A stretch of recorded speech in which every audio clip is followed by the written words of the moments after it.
Привет! Какой свет купить фотографу? Чем отличаются вспышки и постоянник? В каких случаях вообще что лучше применять? Сегодня об этом плотно поговорим. Меня зовут Станислав Иваницкий. Погнали!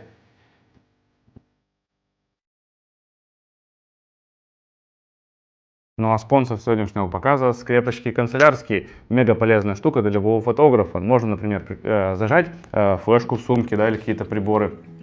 Можно, например, зажать одежду модели, да, чтобы одежда сидела по форме, не болталась нигде. Можно, например, установить отражатель. Можно зажать провода, чтобы они тоже не болтались, под ногами не мешались. Крайне полезная штука, и вы можете приобрести в любом канцелярском магазине города. Вот. Кстати, сейчас идут скидки на мои онлайн-курсы. Там много всего полезного и интересного. Можете посмотреть, ссылочки под этим видео я прикреплю. Ну а мы продолжаем. Итак, какой свет все-таки купить фотографу? Может быть, фонарик, да, или популярные сейчас вот эти светодиодные всякие штуки, палочки и прочее, прочее, прочее. В общем, какой для фотографа нужен? На самом деле никакой. Для фотографа нужна только вспышка. Собственно говоря, на этом можно было закончить. И, кстати, особенно печально смотреть на тех фотографов, кто свадьбу вообще никак не снимает, но при этом покупает этот фотофонарь и мотивирует тем, что да, там с контровика подсветить, в общем, вот эти все глупости. Об этом подробно в конце видео с вами поговорим. Не все так просто. Почему и все-таки, когда фотографу может понадобиться постоянный источник света, да, и вообще чем они на самом деле отличаются? Сразу оговоримся, что вспышку сейчас в современном мире фотограф уже любую вспышку не одевает на камеру. То есть никогда так не делается, то есть для редких исключений, каких-нибудь творческих задач, например, там смешанный свет, эти огоньки разные и так далее. Вот, поэтому вам понадобится синхронизатор, чтобы вспышка сработала. То есть запомните, чем вспышка дальше от камеры, тем лучше всегда свет интереснее. И тут я всегда рекомендую фирму Godox, это никакая не реклама, абсолютно никаких ссылок не будет. Просто рассказываю то, чем я уже пользуюсь очень-очень много лет. Преимущество фирмы Godox в том, что она выпускает вспышки однокамерные и студийные, то есть абсолютно разные, мощные, всякие крутые, переносные, непереносные. И на самом деле большое преимущество фирмы Godox в том, что вы, когда купили один синхронизатор, он будет подходить для всех абсолютно вспышек Godox. То есть у многих производителей типа Yngnuo и так далее, у них такой вещи нет. То есть для разных вспышек разные синхронизаторы. А тут один раз купил синхронизатор и, собственно, для всех вспышек спокойно используешь, и все вспышки будут срабатывать. То есть вы можете одновременно пользоваться и накамерными, и студийными вспышками. Это очень удобно. Только помните, что синхронизатор он универсален для всех вспышек, но для разных камер он не будет универсальный. То есть, если вам нужен, например, синхронизатор для Sony, вы покупаете для Sony. Он не подойдет уже для, например, для камеров. Он не подойдет для камеров. Он не подойдет для камеры Nikon. То есть купил для Sony, только для Sony. Потом надо будет менять, а вспышки можно будет оставить. В общем, не про это. Да? Давайте поговорим, в чем вообще большое преимущество вспышек перед постоянным светом. Главная причина, почему для именно фотографа самое лучшее, так это только вспышка. Собственно, основная причина — это мощность. Да, именно мощность, потому что мощность постоянника и мощность вспышки, они просто несоизмеримы. Их нельзя абсолютно сравнивать, настолько вспышка просто, в разы мощнее, да. То есть, условно говоря, да, давайте мы быстренько разберемся. То есть мощность, в принципе, измеряется у вспышки в джоулях, да, а у постоянника в ваттах, поэтому иногда сложно сравнить, да, то есть эти разные источники света. Да, и поэтому нет понимания того, то есть сколько что вообще, насколько ярче другое, да, то есть, собственно говоря, мы можем уравнять джоули вспышек и ватты постоянных источников света, но это будет на 1 секунду времени, а мы с вами фотографии снимаем не на 1 секунде, да, например, на 1/125, а это 1/8000 секунды, да, поэтому не буду вас долго утомлять всякими разными расчетами, то есть на выдержке 1/125 1 джоуль вспышки равен 100 ваттам постоянного источника света, то есть в самой слабой накамерной вспышке мы имеем 60 джоулей, то есть это в 100 раз мощнее, чем постоянник 100-ваттный. То есть представляете, да? И это в 600 раз мощнее, чем какая-нибудь светодиодная RGB-палка. Вот. И кажется, казалось бы, да, для чего нам нужна столько мощности? Вот тут самое начинается интересное. Давайте разбираться, да, то есть для чего столько мощности нам понадобится фотографам. Значит, во-первых, чтобы пересветить, например, в солнечный яркий день прямой солнечный свет, то есть убрать весь свет лишний, то есть у нас останутся только чистые цвета, не будет никаких паразитных оттенков, да, то есть вспышка нам просто отделит наш свет от всего остального света, у вас останется только ваш свет, да, то есть она просто пересветит весь другой некрасивый, ненужный свет. Яркий прямой свет из окна, солнечный свет, да, некрасивые на лице тени получаются, да, берем постоянный источник света, мощный, 200 ватт, включаю его и, обратите внимание, толку от него нет абсолютно никакого, что он есть, что его нет. Он ничего не перебивает. А давайте попробуем со вспышкой сфотографировать. Обычно накамерная вспышка, то есть все то же самое. Также солнце светит в лицо, абсолютно некрасивый свет. Делаем кадр, оп, пересветили. Постоянник же надо будет выравнивать по яркости, да, то есть выравнивать по цветовой температуре. Все равно вы не выровняете, да, вам придется двигать, то есть либо закрывать абсолютно все шторы, если эти шторы есть. То есть очень-очень неудобно работать с постоянником. А вспышка просто это все пересветит.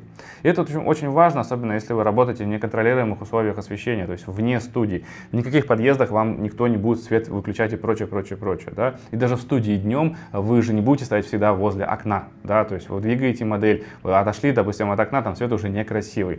Вот, а вспышку вы поставили и просто не обращайте на весь другой свет, то есть даже если включены, например, у вас сверху фонари. Поэтому при съемке людей, например, близко, чтобы увеличить грип. То есть иначе либо вы выше ISO поднимаете, будет хуже качество, либо диафрагму открываете, тогда у вас будет нос не резкий, а глаза резкие. То есть поставить длинную выдержку вы не сможете, потому что будет смаз. Со вспышкой без проблем, любую диафрагму ставьте. Также в любую диафрагму придется ставить, когда вы снимаете какой-нибудь макро. Близко подносишь, там глубина резкости малюсенькая. То есть и макро снимают на диафрагмах 22. Это можно сделать только со вспышкой. Ну, либо штатив и длинные выдержки. Но опять же, паразитные оттенки другого обычного света никто абсолютно вас никак не уберет. То есть надо будет опять шторы задергивать. Если вам нужно снимать на больших расстояниях, например, осветить весь банкетный зал на свадьбе, то есть постоянник никогда в своей жизни этого сделать не сможет, да? То есть источники света светодиодные могут работать только либо вблизи, какие-то, то есть детали, группа людей, не больше, да? Вспышка, весь зал, даже такая накамерная, весь зал вам осветит без проблем. То есть если вам нужно, например, заморозить воду, то тут только короткая вспышка, вот так называемая высокоскоростная синхронизация. Никакой постоянный источник света на это просто невозможно сделать, да? То есть не получится.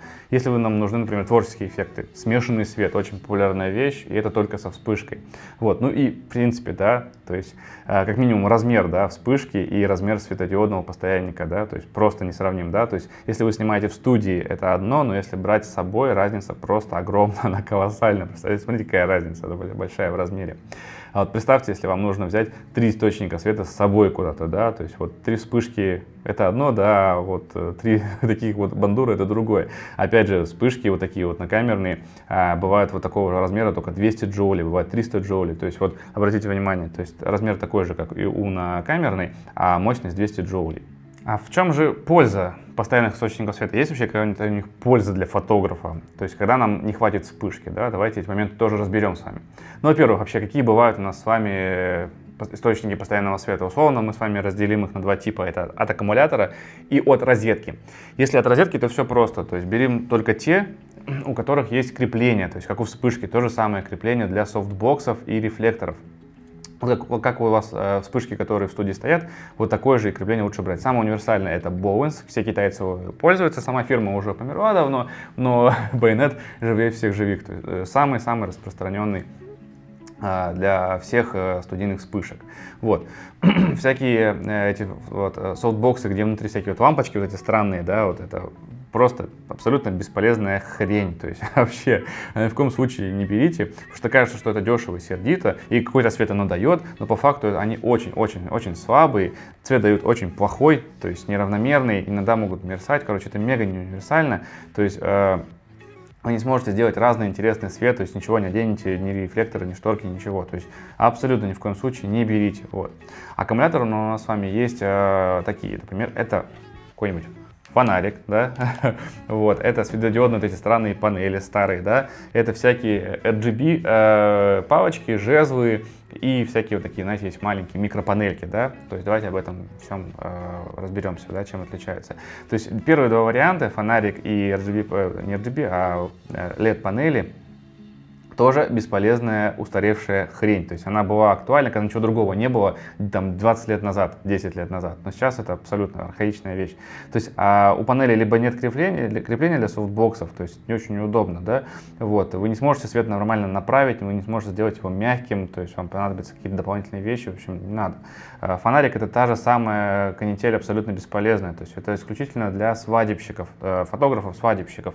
То есть ты же снимаешь на свадьбе с видеографом, и в ответственности интересные всякие неповторимые моменты, например, когда невеста букет кидает вспышкой, ты просто испортишь видеографу все кадры. Поэтому, чтобы видео не портить, да, видеографу, ты вынужден использовать тоже постоянные источники света, тем более он фокусируется, ты можешь его всяко разно направить. Поэтому, чтобы с командой не ссориться, да, со своим, с кем ты снимаешь свадьбу, приходится использовать фонарик. Ну вот всем остальным он будет абсолютно бесполезен. То есть я вообще не понимаю, зачем вот многие фотографы покупают вот сейчас, в 2022, 2023, 2024, 2025 годах фонарик. Ну это просто бесполезная вещь. Я знаю известных фотографов, у которых сотни тысяч подписчиков, они до сих пор этот фонариком этим пользуются, что-то там сзади подсвечивают. Ну тупо потому, что, не знаю, наверное, не умеют работать со вспышкой, потому что других причин я просто не вижу, зачем они это используют. Ну, там, может быть, только на мастер-классе, если.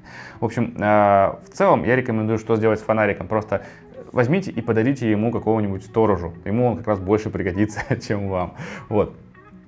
Вспышка, она может быть такой же мощности, как и фонарик, то есть вы можете уменьшить, можете направить, то есть она полностью для фотографа фонарик замещает, не для видеографа, а для фотографа, да, то есть она может быть такой же мощности, вы можете также свет направить, а также можете сюда одеть кучу разных модификационных насадочек, которые сделают ее в разы более универсальной и разнообразной по свету, нежели какой-нибудь фонарик, да, то есть поэтому вот такая ситуация.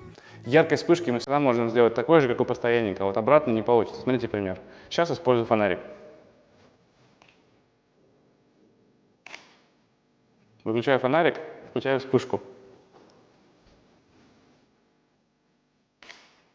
Получаю ровно такой же кадр. Напишите, чем пользуетесь именно вы и почему. Давайте под этим видео соберем статистику, чтобы люди могли зайти, посмотреть, сделать свой выбор, проанализировать, понять, что им может быть полезно. Да? То есть, вот. Так вот, почему же многие фотографы до сих пор вот используют этот постоянный источник света? Многие фотографы. Все очень просто, потому что это проще кажется, да? Что ты видишь, что и получаешь. Поэтому очень большая популярность пришла именно с беззеркалками. На беззеркалке видишь сразу настройки картинки, да? Прежде чем как сфотографируешь ее. Также и с постоянником.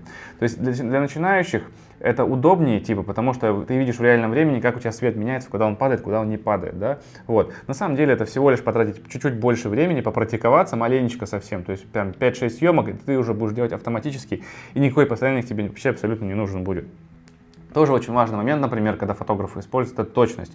Четкие линии рисунка света, например, вы используете спот, тонкую линию, да, и со вспышкой у вас не получится прям такого доскональной точности поставить, да. В таких случаях, конечно же, используется постоянный источник света.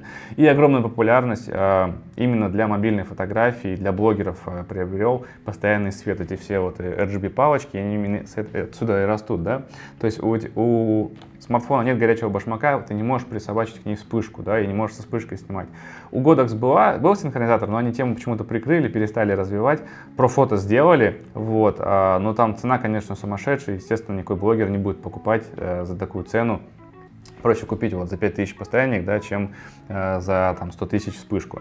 Вот. Ну и также для гибридных фотографов-видеографов, которые снимают не только видео, но и фото. И кажется, что купил вот постоянник для видео, можно его использовать и для фото, да, то есть почему бы и нет, это же тоже источник света. Но увы и ах, то есть если вы фотограф, купите все-таки вспышку, даже если хотя бы на камеру, это недорого, там 1010 рублей она стоит.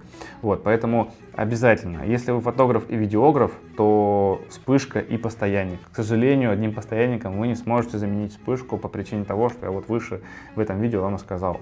Поэтому в следующем видео, конечно же, вам расскажу, как можно использовать светодиодные источники, какие у них есть лайфхаки и приемчики для фотографов. Все это будет в отдельном видео. Ну а в этом мы с вами подытожим, да, почему мы с вами, будучи фотографом, просто фотографом, не видеографом, не будем использовать постоянный источник света, потому что вспышка проще, мощнее, легче и, собственно говоря, надо просто научиться с ней работать, да, поэтому не бойтесь, практикуйтесь. Надеюсь, это видео было полезно. Скидывая это видео своему другу-фотографу, вдруг он вместо вспышки, не дай бог, хочет купить какой-нибудь постоянный источник света. Вот. Поэтому обязательно задавайте вопросы под этим видео, я всегда на все вопросы отвечаю, то есть что бы вы ни спросили, я всегда отвечу, соберем здесь полезную базу знаний, надеюсь на это все-таки. Подписывайтесь на канал, ставьте обязательно лайки, ставьте колокольчик, чтобы не пропускать следующие видео, обязуюсь как можно чаще и больше всяких полезных видео снимать, то есть смысл канала в том, чтобы вы получали пользу. Ну и что, до встречи в следующих видео, обнял, приподнял.